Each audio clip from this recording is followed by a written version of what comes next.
আজকে আমরা তোমাদের গ্যাসের গতিতত্ত্ব, কাইনেটিক থিওরি অফ গ্যাসেস, এই অধ্যায়টা সম্পর্কে জানবো। আমরা এই বিষয়টা সম্পর্কে দেখো, আমরা জানি পদার্থ অণু বা পরমাণু দ্বারা গঠিত। এটা সর্বপ্রথম বলেছিলেন বিজ্ঞানী জন ডাল্টন তার পরমাণুবাদে 1807 সালে। যদিও এরকম একটা ধারণা ডাল্টনের আবিষ্কারের অনেক আগেই পৃথিবীর বিভিন্ন জায়গায় ছিল। 19 শতকের মধ্যভাগে তাপ যে অণুর গতির জন্য উদ্ভূত হয় এই ধারণা ছিল। ক্লসিয়াস, ম্যাক্সওয়েল, বোল্টজম্যান প্রভৃতি বিজ্ঞানী পদার্থের আণবিক প্রকৃতির সঙ্গে তাপের সমন্বয় ঘটান এবং পদার্থের গতিতত্ত্ব প্রকাশ করেন। পরবর্তীকালে মেয়র, ভ্যান ডার ওয়াল, লরেঞ্জ এবং র্যালে প্রধানত গ্যাসের ক্ষেত্রে এই তত্ত্বের বিকাশ ঘটান। গ্যাসের ক্ষেত্রে অণুগুলির মধ্যে আণবিক বন্ধন খুবই দুর্বল হওয়ায় আণবিক গতি সহজেই পর্যবেক্ষণ করা যায়। কঠিনের ক্ষেত্রে অণু বা পরমাণুগুলি শক্তিশালী আণবিক বল দ্বারা আবদ্ধ থাকে, ফলে কঠিনের অণুগুলি কাঁপতে থাকে যখন তাপ দেওয়া হয়।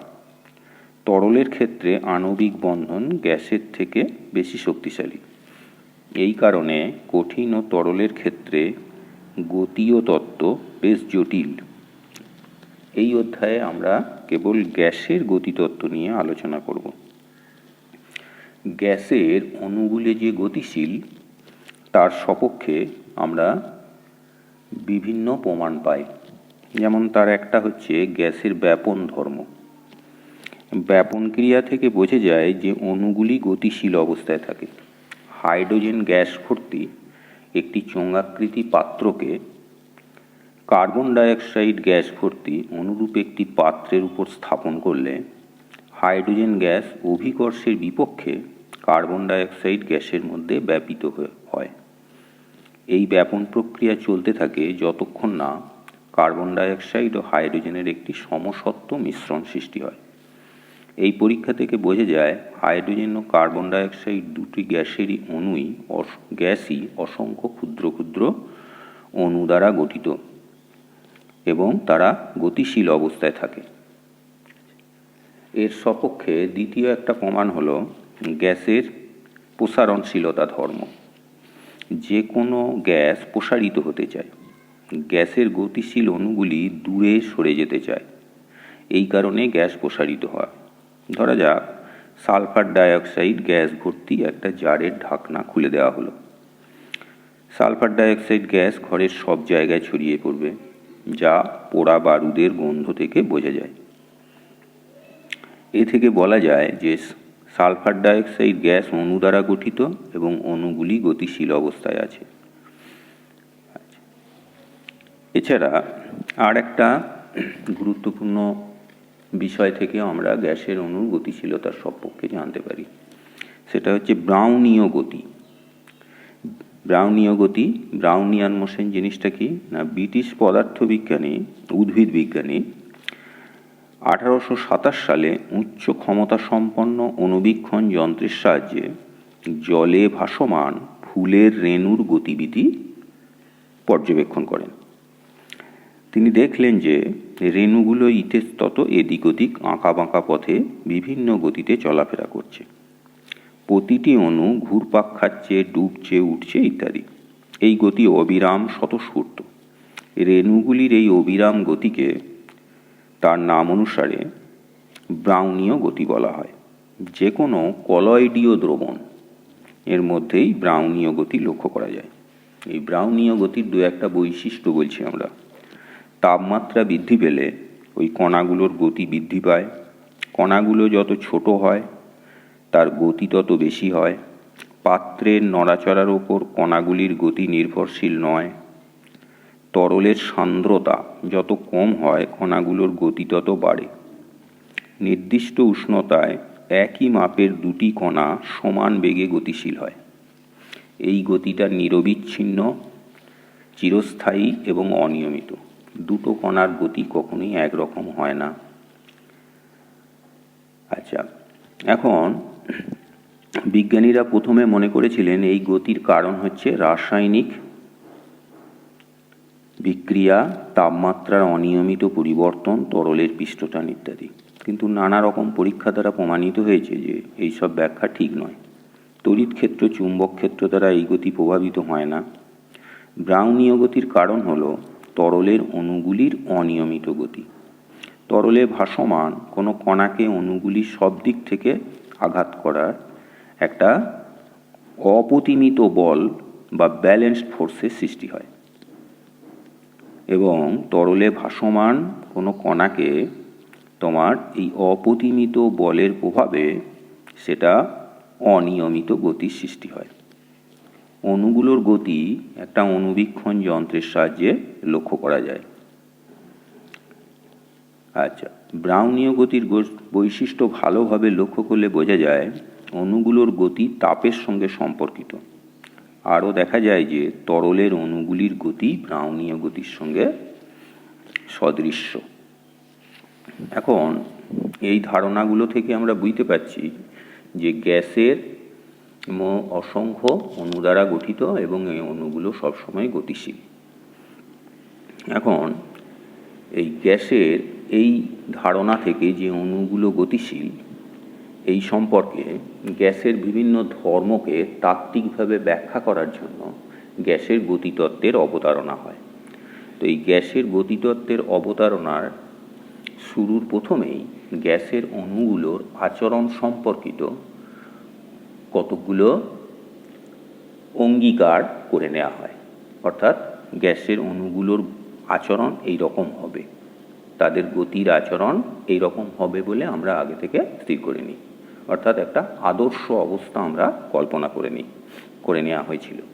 তো সেইগুলোকে তোমার আদর্শ গ্যাসের গতিতত্ত্বের মূল অঙ্গীকারগুলো বলা হয়। আদর্শ গ্যাসের গতিতত্ত্বের মূল অঙ্গীকার।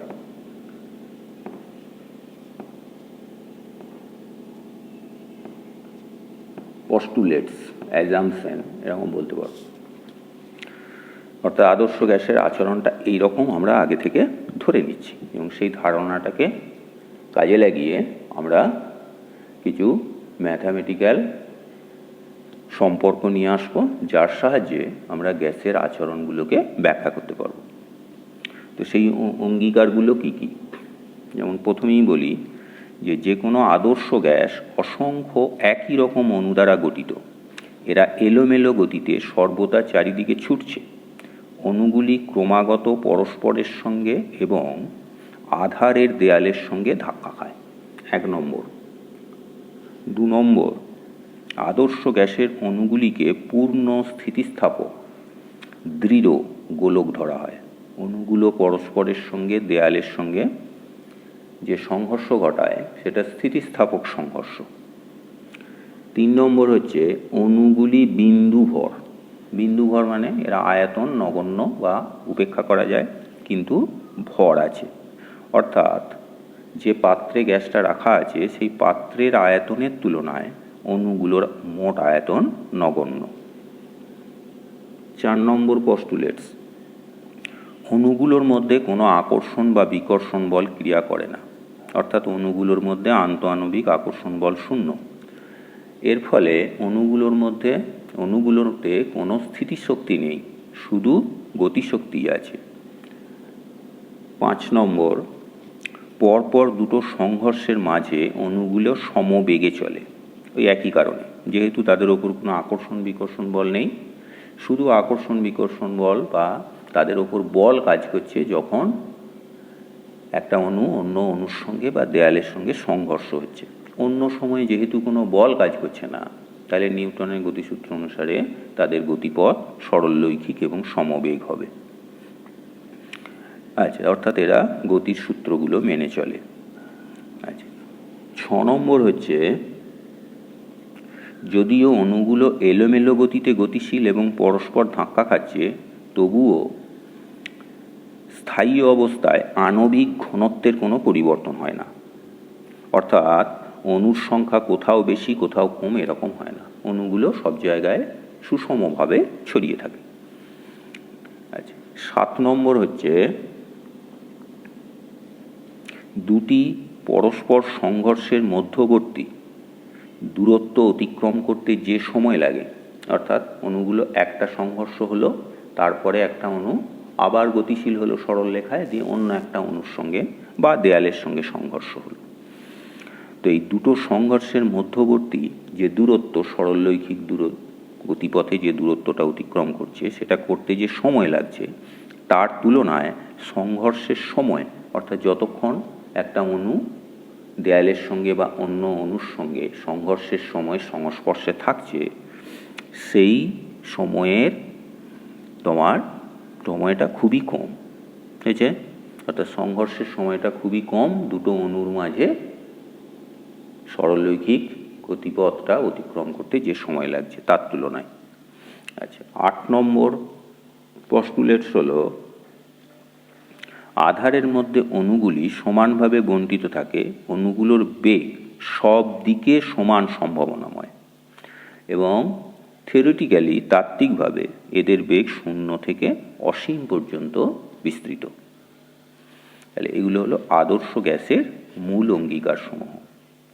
আচ্ছা, এখন এই গ্যাসীয় পদার্থের অণুগুলোর এই যে বেগ, তাহলে 0 থেকে অসীম পর্যন্ত বিভিন্ন মানের বেগ নিয়ে গ্যাসের অণুগুলো গতিশীল। এখন এই গ্যাসের অণুগুলোর এই বিভিন্ন মানের বেগ নিয়ে গতিশীল, তো সেখান থেকে আমরা অণুগুলোর বেগের একটা গড় বার করতে পারি, যেটা আমাদের ম্যাথামেটিক্যাল একটা কনসেপশন সমীকরণ নিয়ে আসতে সাহায্য করবে। তো সেই গ্যাসের অণুগুলোর যে গড় বেগ বা গড় দ্রুতি বলতে পারো, অর্থাৎ অভিমুখগুলোকে যদি উপেক্ষা করি, তাহলে গ্যাসের অণুর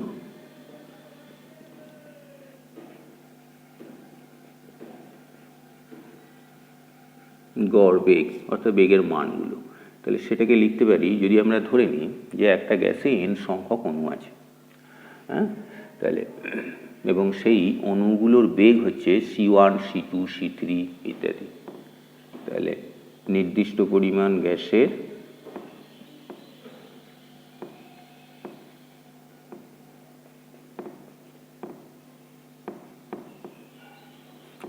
n সংখ্যক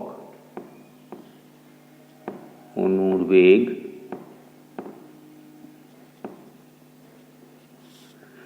কি ধরে নিলাম, n সংখ্যক অণুর বেগ ধরে নিলাম C1 C2 C3 এরকমভাবে Cn। তাহলে এদের গড় বেগ হবে বা গড় বেগের মান হবে অ্যাকচুয়ালি C1 প্লাস C2 যোগ করে দিয়ে ভাগ করে দেবো, যতগুলো বেগের মান আছে সেগুলোকে যোগ করে ভাগ করে দেবো, তাহলে এটাকে আমরা গড় বেগ পাবো। আচ্ছা, এখন আমরা এই বেগের থেকে আমরা আর একটা বেগের ধারণা, অর্থাৎ গড় বেগের ধারণাটা আরও বেশি গুরুত্বপূর্ণ। সেটা কি না, এই বেগগুলোর বর্গ করে তাদের গড় করে নেওয়া, সেটাকে বলে গড় বর্গবেগ।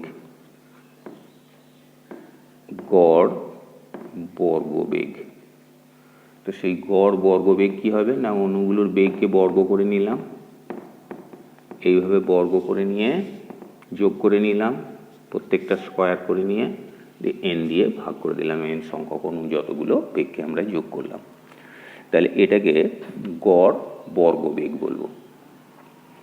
তারপরে এই বেগটার যদি বর্গমূল করি, সেটাকে বলে মূল গড় বর্গবেগ। মূল গড় বর্গবেগ, যেটাকে বড় হাতের C অক্ষর দিয়ে লেখা হয়, তাহলে সেটা হয়ে গেল এই গড় বর্গবেগের বর্গমূল, অর্থাৎ C1 square plus C2 square, এইভাবে n সংখ্যক বেগকে যোগ করে তার গড় দিয়ে তার বর্গমূল। এটাকে ইংরেজিতে রুট মিন স্কোয়ার ভেলোসিটি বা RMS বেগ বলা হয়। হলো। তাহলে এইটা যদি তাই হয় তাহলে এটা অ্যাকচুয়ালি এর স্কোয়ারটা, মানে এটা স্কোয়ার করলেই এটা পাওয়া যায়। আচ্ছা, এটাকে তুমি সি বার হিসেবে বলতে পারো, গড় বর্গবেগ। দেখা গেছে এই গড় বেগের মান আর এই গড় বর্গবেগ এই দুটো কিন্তু এক হয় না। অর্থাৎ অণুগুলোর বেগের মানগুলোকে যোগ করে অণুর সংখ্যা দিয়ে করলে যে মানটা পাবো, আর এই মানটা বর্গ করে নিয়ে তার গড় করে বর্গমূল করলে যে মানটা পাবো, এই দুটো কিন্তু সমান হয় না, এটা একটুখানি বেশি হয়। যে কোনো একটা উদাহরণ নিয়ে করতে পারো, অণুগুলোর কতগুলো বেগ ধরে নিয়ে গড় বার করে আবার তাদের আরএমএস বেস ভাগ করে এটা আমরা দেখে নিতে পারি যে এই মানটা কিছুটা বেশি হবে। তো গ্যাসের গতিতত্ত্বের আমাদের এই গড় বর্গবেগ এটারই ব্যবহার বেশি, অর্থাৎ এটারই প্রয়োগ বেশি, এটার খুব একটা প্রয়োগ নেই। আচ্ছা, এখন আমরা এই গ্যাসের এই গতিতত্ত্বের অণুগুলোর অঙ্গীকার করলাম আদর্শ গ্যাসের অণুগুলোর আচরণ সম্পর্কে। তার ওপর ভিত্তি করে আমরা গ্যাসের চাপের একটা রাশিমালা নির্ণয় করতে পারি। তো সে আদর্শ গ্যাসের চাপের রাশিমালা আমরা একটা নির্ণয় করব।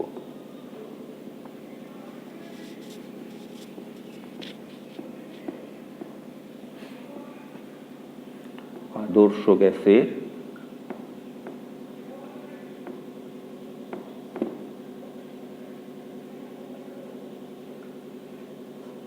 চাপের রাশিমালা বা চাপটাকে গাণিতিকভাবে প্রকাশ করব। আচ্ছা, তো আমরা ধরে নিলাম যে একটা ঘনক আকৃতির, ধরো এরকম একটা ঘনক আছে,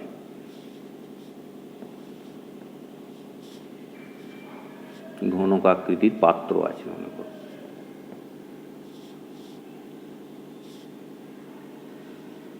এটা একটা ঘনক আকৃতির পাত্র,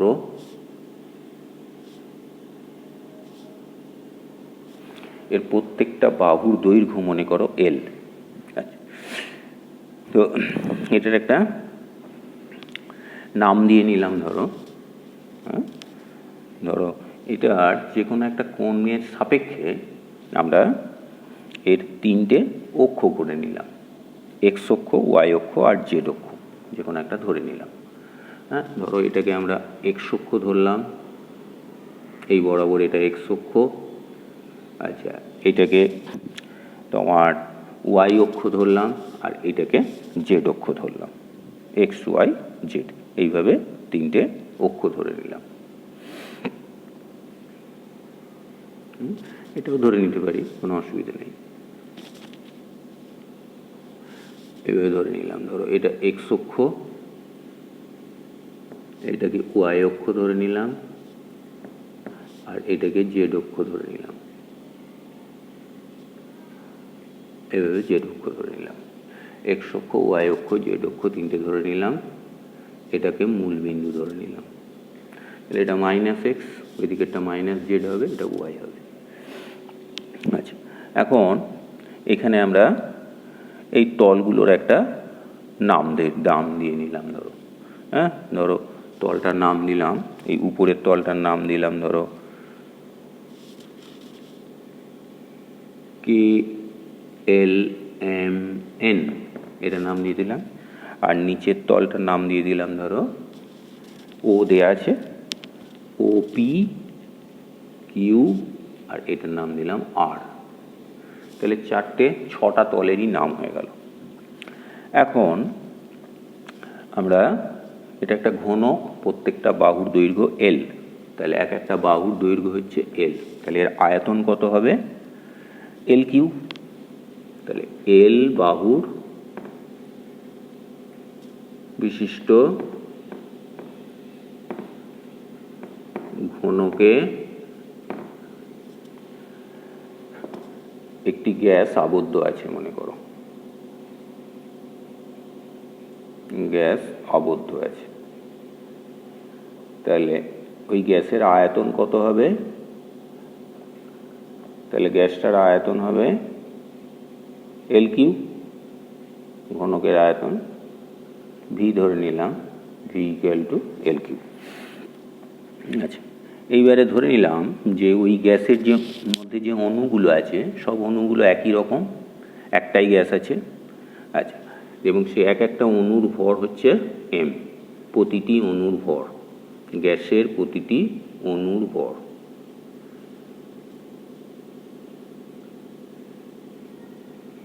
আর ওর মধ্যে n সংখ্যক অণু আছে। কতগুলো অণু আছে পাত্রটার মধ্যে?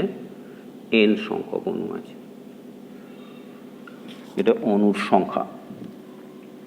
আচ্ছা, অণুগুলো যে কোনো সম্ভাব্য দিকে গতিশীল, যে কোনো দিকে, সমস্ত দিকে, যে কোনো দিকে গতিশীল হতে পারে অণুগুলো। তো প্রথমে আমরা যে কোনো একটা অণুর কথা বিবেচনা করলাম। তো ধরো অণুগুলোর বেগ কত ধরে নিলাম, ধরি অণুগুলির বেগ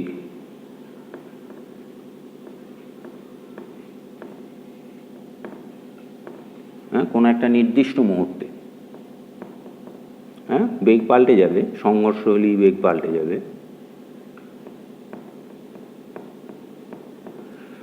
অণুর বেগ হচ্ছে c1, c2, c3 dot dot dot করে cn। প্রত্যেকটা বেগের মান এরকমভাবে আমরা থেকে ধরে নিলাম। এখন এই অণুগুলোর সম্ভাব্য সকল দিকে বেগ আছে। আচ্ছা, এখন যে কোনো একটা অণুর বেগ, ধরো এই c1 বেগটাকে আমরা প্রথমে বিবেচনা করছি।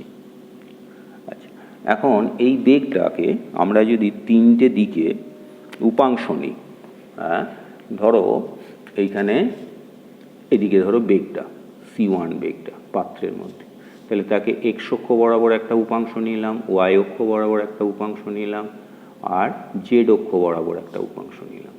x, y আর এদিকে z অক্ষ বরাবর একটা উপাংশ নিলাম, x, y আর এদিকে z অক্ষ বরাবর একটা উপাংশ নিলাম। তো এই উপাংশগুলোর নাম আমরা দিলাম ধরো E1, V1 আর W1। অর্থাৎ এই দিকের উপাংশটাকে আমরা ধরলাম E1, এদিকের উপাংশটাকে ধরলাম V1 আর এদিকের উপাংশটাকে ধরলাম Z1, এই W1। তাহলে তিনটে C1 এর x, y, z বরাবর উপাংশ হলো E1, V1, W1। তাহলে আমরা লিখতে পারি c1 square equal to E1 square plus V1 square plus W1 square, এরকম লিখতে পারি। তাহলে অনুরূপে c2 স্কয়ার ইকুয়াল টু, যদি এটাকে উপাংশগুলোকে U2, V2, W2 ধরি, তাহলে তাদের স্কয়ারের যোগফলের সঙ্গে সমান হবে। আচ্ছা, এখন অণুগুলো পূর্ণ স্থিতিস্থাপক গ্যাসের গতিতত্ত্বের অঙ্গীকার অনুযায়ী। তাহলে ইউ বেগের উপাংশ, এই যে ইউ বেগটা, সেটা x অক্ষ বরাবর। তাহলে আমরা ধরে নিতে পারি ওই U1 বেগের উপাংশের জন্য অণুটা x অক্ষ বরাবর গিয়ে তোমার এই MLQP এই তলে গিয়ে আঘাত করবে। তাহলে এই তলে গিয়ে আঘাত করবে এবং উল্টো দিকে তাহলে E1 বেগে এদিকে আবার -E1 বেগে ফিরে আসবে। তার কারণ এটা পূর্ণ স্থিতিস্থাপক সংঘর্ষ, আর আধারের ভর অণুগুলোর ভরের তুলনায় অনেক বেশি, ফলে অণুগুলো যে বেগে আঘাত করবে সেই বেগেই ফিরে আসবে বিপরীত অভিমুখে। তাহলে E1 বেগে ধাক্কা দিল, -E1 বেগে ফিরে এলো। তাহলে ধাক্কা দেওয়ার সময় অণুটা যে ভরবেগ নিয়ে ওই তলে ধাক্কা দিল সেটা হবে mU1, অণুটার ভর m, আর ফিরে এলো যেটা সেটা -mU1 উল্টো দিকে। তাহলে এই ধাক্কার ফলে তোমার ভরবেগের পরিবর্তন কত হলো হয়েছে? তাহলে E1 বেগে ধাক্কা দিয়ে -U1 বেগে প্রতিক্ষিপ্ত হলো। যেহেতু পূর্ণ স্থিতিস্থাপক সংঘর্ষ আমরা ধরে নিয়েছি, আর উপাংশটা দেখো x অক্ষটা এই তলটার সঙ্গে লম্ব, তাহলে এই তলে লম্বভাবে ফিরে এলো। তাহলে ভরবেগ এর পরিবর্তন কত হলো? এর ফলে ভরবেগের পরিবর্তন কত হলো না, ভরবেগের পরিবর্তন হলো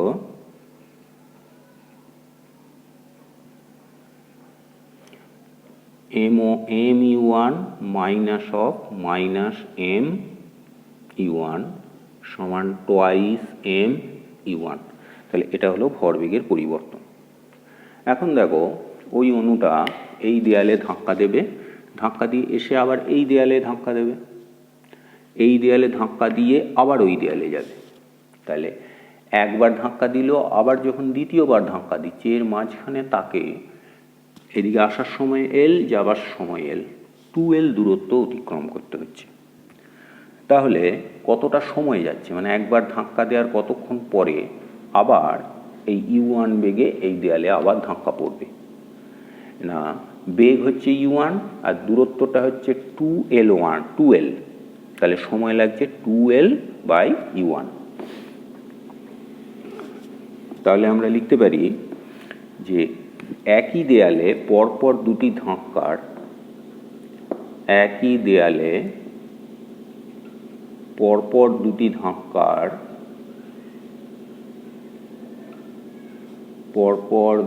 ধাক্কার মধ্যবর্তী সময়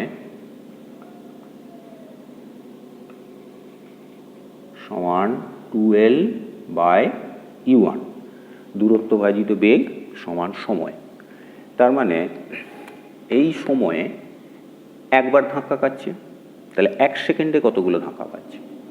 অতএব প্রতি সেকেন্ডে ধাক্কার সংখ্যা, মানে ওই অণুটা ওই একই দেয়ালে, ওই দেয়ালে প্রতি সেকেন্ডে কবার ধাক্কা দিচ্ছে, তাহলে প্রতি সেকেন্ডে সংঘর্ষের হার বা সংঘর্ষ, প্রতি সেকেন্ডে সংঘর্ষ বা সংঘর্ষের হার, বা সংঘর্ষের সংখ্যা, প্রতি সেকেন্ডে সংঘর্ষের সংখ্যা। তাহলে দেখো এত সেকেন্ডে দিচ্ছে, এত সময়ে দিচ্ছে একবার, তাহলে 1 সেকেন্ডে দিচ্ছে U1/2L, তাহলে 1 সেকেন্ডে এতগুলো করে ধাক্কা দিচ্ছে U1/2L। এক একটা ধাক্কাতে ভরবেগের পরিবর্তন হচ্ছে 2mU1, তাহলে এতগুলো ধাক্কার জন্য ভরবেগের পরিবর্তন হবে এটা কিন্তু এটা, এবং সেটা 1 সেকেন্ডে। তাহলে 1 সেকেন্ডে ভরবেগের পরিবর্তন কত হচ্ছে? তাহলে 1 সেকেন্ডে বা প্রতি সেকেন্ডে বা একক সময়ে প্রতি সেকেন্ডে ভরবেগের পরিবর্তন,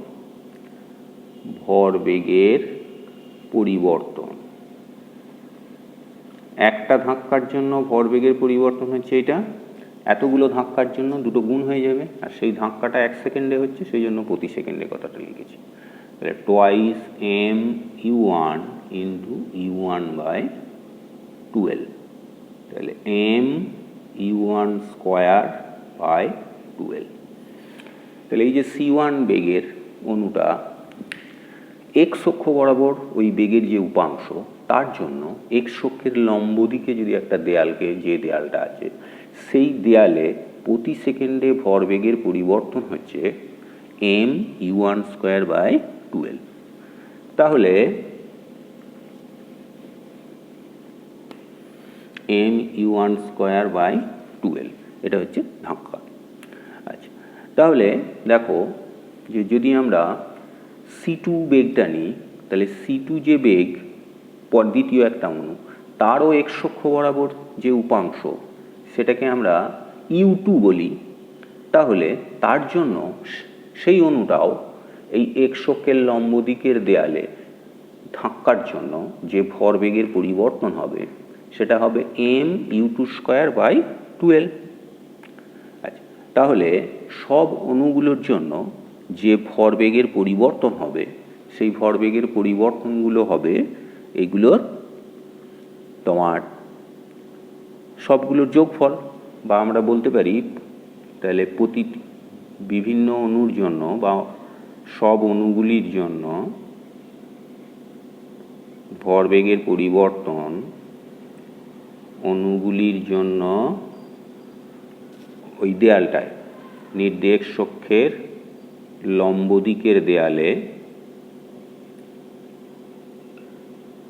লম্ব দিকের দেওয়ালে ভরবেগের পরিবর্তনের হার, ভরবেগের পরিবর্তন 1 সেকেন্ডে মানেই পরিবর্তনের হার, সেগুলো কত হলো? তাহলে সবগুলো যদি করি জেনারেলভাবে বলতে পারি mu1 স্কোয়ার বাই 12, দ্বিতীয়টার জন্য হবে, দ্বিতীয় অণুটার জন্য mu2 স্কোয়ার বাই 12, তৃতীয়টার জন্য হবে mu3 স্কোয়ার বাই 12। এরকমভাবে তোমার ভরবেগে 12 নয়, এল, এটা 2 কেটে গেছে, তাহলে এগুলো এল হবে এম, এইভাবে ডট ডট ডট করে কত আসবে না লাস্টেরটা হবে mu(n) এর স্কোয়ার বাই এল। তাহলে এগুলো ভরবেগের পরিবর্তনের হার। আচ্ছা, তাহলে ভরবেগের পরিবর্তনের হারকে কি বলে? বল, নিউটনের দ্বিতীয় গতিসূত্র অনুসারে। তাহলে প্রত্যেকটা অণু ওই দেয়ালে এক্স অক্ষ বরাবর উপাংশের জন্য বা এক্স অক্ষের লম্ব দিকে দেয়ালে এই বলগুলো প্রয়োগ করবে। তাহলে ওই দেয়ালে মোট কত বল পড়বে সব অণুর জন্য হয়েছে? তাহলে এনটি অণুর সংঘর্ষে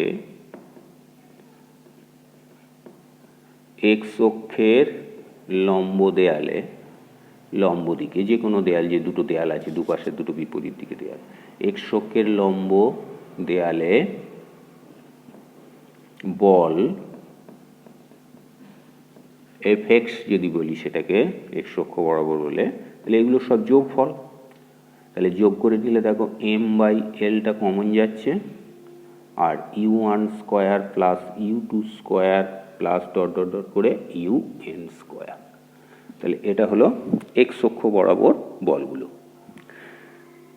এখন তোমার এক্স অক্ষ বরাবর এই বলগুলো পেলাম আমরা। এক্স অক্ষের লম্ব দিকে যে দেয়াল আছে সেই দেয়ালের ওপরে যে বল পড়ল সেটা আমরা পেলাম।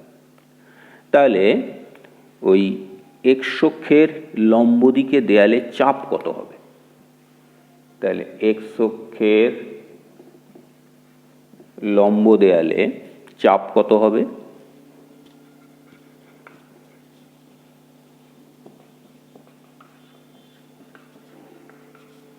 চাপ, সেটাকে যদি আমরা px বলি তাহলে px কত হবে না px হবে বল ভাজিত ক্ষেত্রফল।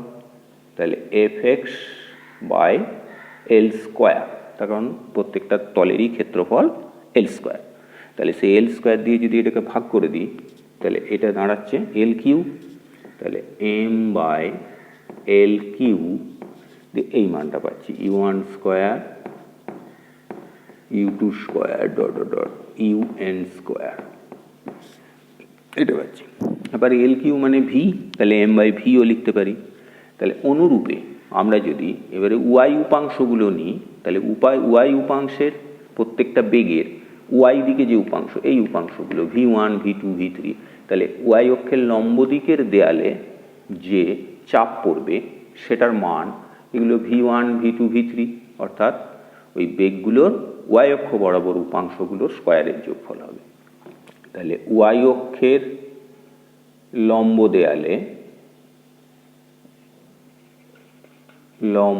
দেয়ালে চাপ হবে, যদি সেটাকে পি ওয়াই বলি তাহলে সেটা হবে এম বাই এল কিউব দিয়ে v1 square plus v2 square dot dot dot করে vn স্কোয়ার। আর জেড অক্ষের লম্ব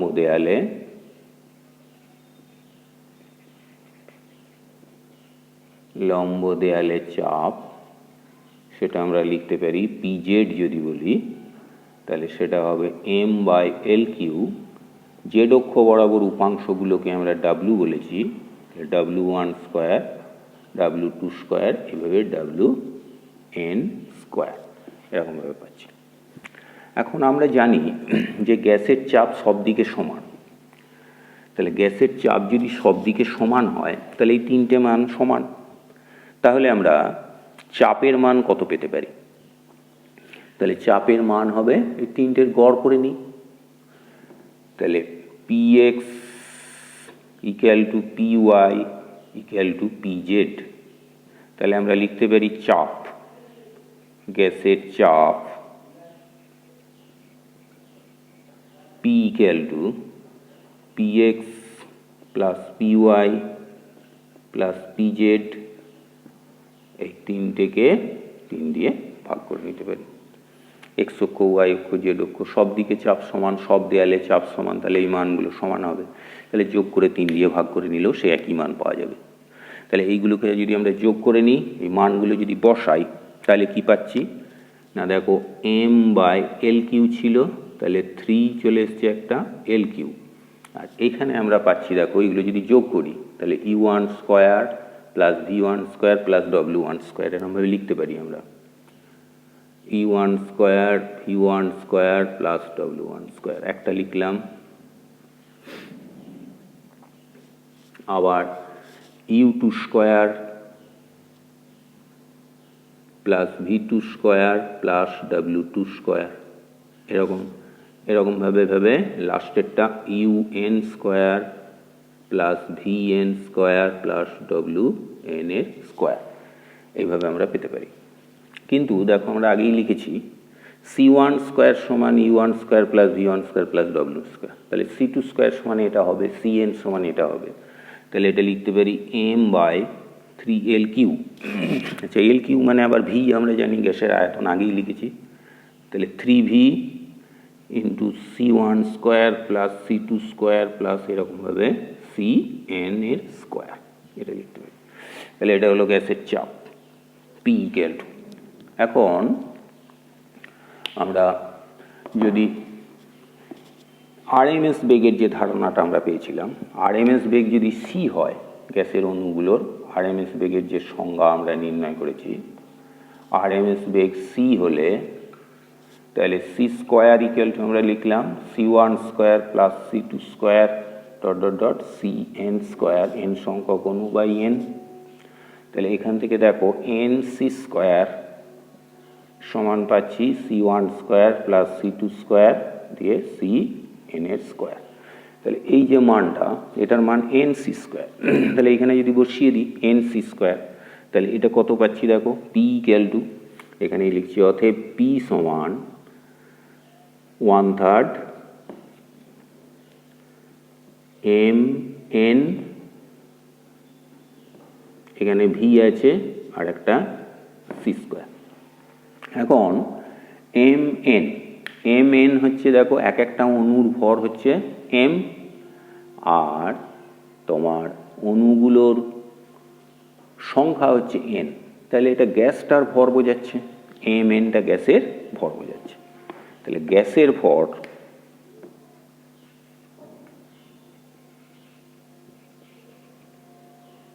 যদি বড় হাতের M লিখি, তাহলে সেটা হচ্ছে MN। তাহলে গ্যাসের ঘনত্ব যদি রো বলি, তাহলে সেটা হচ্ছে MN বাই, মানে ভর M, গ্যাসের ভর ভাজিত ঘনত্ব, তার মানে MN বাই V। তাহলে এটার মানকে আমরা গ্যাসের ঘনত্ব বলতে পারি। তাহলে অতএব P ইকুয়াল টু 1/3 রো গ্যাসটার ঘনত্ব ইন্টু C স্কোয়ার। তাহলে এটা হলো গ্যাসের চাপের রাশিমালা, হাফ ইন্টু গ্যাসের 1/3 ইন্টু গ্যাসের ঘনত্ব কিন্তু ইন্টু আরএমএস বেগের বর্গ। তাহলে এইভাবে আমরা গ্যাসের গতিতত্ত্বের একটা রাশিমালা আমরা পেলাম, P equal to 1/3 rho C square.